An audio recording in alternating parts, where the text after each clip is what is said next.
चौंक जाओगे। अभी नरेंद्र मोदी की बीजेपी, नीतीश कुमार और नायडू, ये तीनों ही ऐसी शख्सियतें जो एक साथ मिलकर ही सरकार बना सकती हैं, क्योंकि गठबंधन इनका है। और इनमें से अगर ये दोनों इधर छोड़कर इंडी गठबंधन की तरफ चले जाए ना, तो आपको लग रहा होगा कि फिर बीजेपी की सरकार बनना मुश्किल होगा, लेकिन ऐसा बिल्कुल भी नहीं है। इंडिया गठबंधन फिर भी सरकार नहीं बना पाएगा, जबकि बहुमत का आंकड़ा उनकी तरफ ज्यादा हो जाएगा तो भी। वो कैसे है, मैं आपको 3 सीन समझाऊंगा। सबसे पहला कि अगर नायडू बीजेपी का साथ छोड़कर चले गए एनडीए का तो क्या होगा। दूसरा, अगर बिहार के नीतीश कुमार एनडीए को छोड़ गए तो क्या होगा। और तीसरा, अगर दोनों साथ छोड़ गए तो क्या होगा, और इस पर विश्लेषक क्या कहते हैं, आइए समझते हैं। चुनाव के रिजल्ट आने के बाद आज एनडीए गठबंधन को लेकर बैठक हुई। प्रधानमंत्री नरेंद्र मोदी को एनडीए का नेता चुना गया और इस बैठक में अलग अलग तरह की 15 पार्टियों के 21 लीडर शामिल हुए। इस बैठक के बाद देश की राष्ट्रपति द्रौपदी मुर्मू ने लोकसभा भंग की, क्योंकि आज सुबह ऑलरेडी दोपहर में 2 बजे ही प्रधानमंत्री नरेंद्र मोदी ने राष्ट्रपति द्रौपदी मुर्मू को इस्तीफा सौंप दिया था और मंत्रिमंडल भंग करने की भी सिफारिश की थी। तो बैठक के बाद ये आज का प्रोग्राम हुआ इधर एनडीए गठबंधन में, तो ठीक है। वहीं इधर इंडी गठबंधन विपक्षी भी सरकार बनाने के पूरे गणित जोड़ तोड़ समीकरण लगाने में जुटे हुए हैं। देखिए आप, इंडिया गठबंधन ब्लॉक खड़गे के घर बैठक हुई और इसमें कांग्रेस अध्यक्ष बोले कि ये जनादेश मोदी के खिलाफ है, गठबंधन में सभी का स्वागत है। इन्होंने दूसरी छोटी बड़ी सभी राजनीतिक पार्टियों को इनवाइट किया अपने गठबंधन में शामिल होने के लिए। इंडिया ब्लॉक की बैठक में आज खड़गे बोले कि फासिस्ट ताकतों के खिलाफ लड़ाई जारी रहेगी और सही समय पर सही कदम उठाएंगे। देखा जाए तो अभी कांग्रेस और इंडिया गठबंधन, उधर टीएमसी, पश्चिम बंगाल वगैरह सभी मिल करके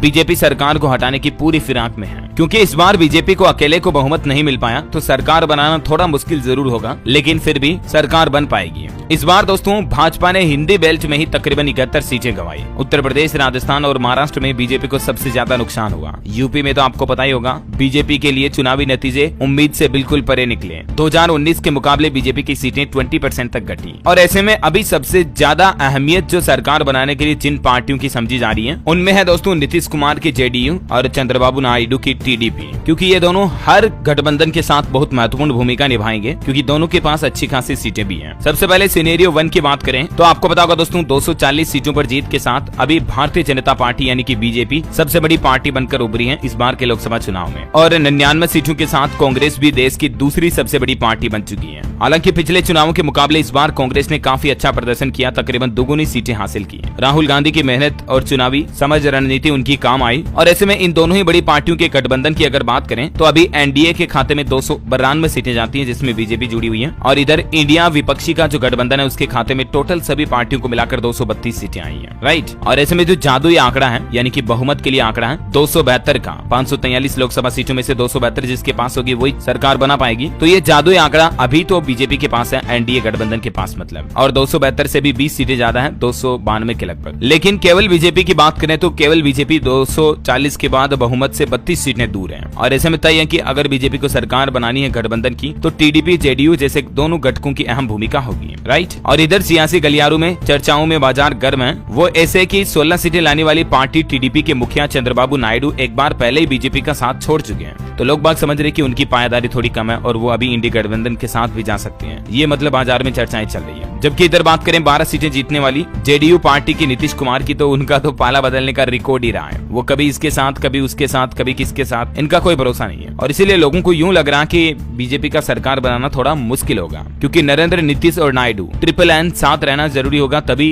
बीजेपी की सरकार बन पाएगी। हालांकि अभी तक तो नीतीश और नायडू दोनों ने ही एनडीए का साथ नहीं छोड़ने की बात कही है, लेकिन राजनीति में सुबह कही हुई बात का शाम को भी कोई भरोसा नहीं होता है। राजनीति संभावनाओं और संकेतों पर चलती है। ऐसे में दोस्तों सूत्रों के हवाले से ये भी बताया जा रहा कि नायडू ने बीजेपी के सामने कुछ मांगे भी रखी है। उन्हें लोकसभा स्पीकर की कुर्सी और 5 मंत्री पद भी चाहिए। हालांकि इधर नीतीश की ऐसी कोई शर्त सामने नहीं आई है, लेकिन आगे क्या होगा ये कहा नहीं जा सकता है। फ्लाइट में तेजस्वी के साथ तस्वीर वायरल होना और तेजस्वी का गोलमाल बयान, सब पर इनकी नजर है। अब यहाँ अहम सवाल ये कि क्या नीतीश और नायडू के बिना नरेंद्र मोदी का काम चलेगा या नहीं। क्या ये दोनों नेता सच में किंग मेकर साबित होने जा रहे हैं। क्या ये दोनों साथ छोड़ दें तो बीजेपी वाकई सरकार नहीं बना पाएगी क्या। आइए आंकड़ों के जरिए समझने की कोशिश करते हैं। सिनेरियो 1 बनेगा कि नायडू अगर साथ छोड़ गए तो क्या होगा। ठीक है, तो इसे समझिए जरा। अभी चंद्रबाबू नायडू की जो टीडीपी है वो अगर एनडीए का साथ छोड़ भी देती है तो 292 में से 16 सीटें कम हो जाएगी, तो 276 सीटें बच जाएगी, जो भी बहुमत से 4 ज्यादा ही होगी, तो भी आसानी से एनडीए की सरकार बन जाएगी, कोई दिक्कत नहीं है। ठीक है, दूसरा सिनेरियो बनेगा कि अगर बिहार के नीतीश साथ छोड़ गए तो क्या होगा। अभी 292 सीटें हैं, नीतीश की जेडीयू की टोटल 12 सीटों पर जीत है, तो 292 - 12 भी कर ले तो भी 280 सीटें एनडीए के पास बचेगी। लेगी तो भी कोई दिक्कत नहीं है। जादुई आंकड़े से 8 ज्यादा ही है, ये भी मतलब बहुमत के 272 से 8 ज्यादा है ना, तो भी बीजेपी आसानी से सरकार बना लेगी।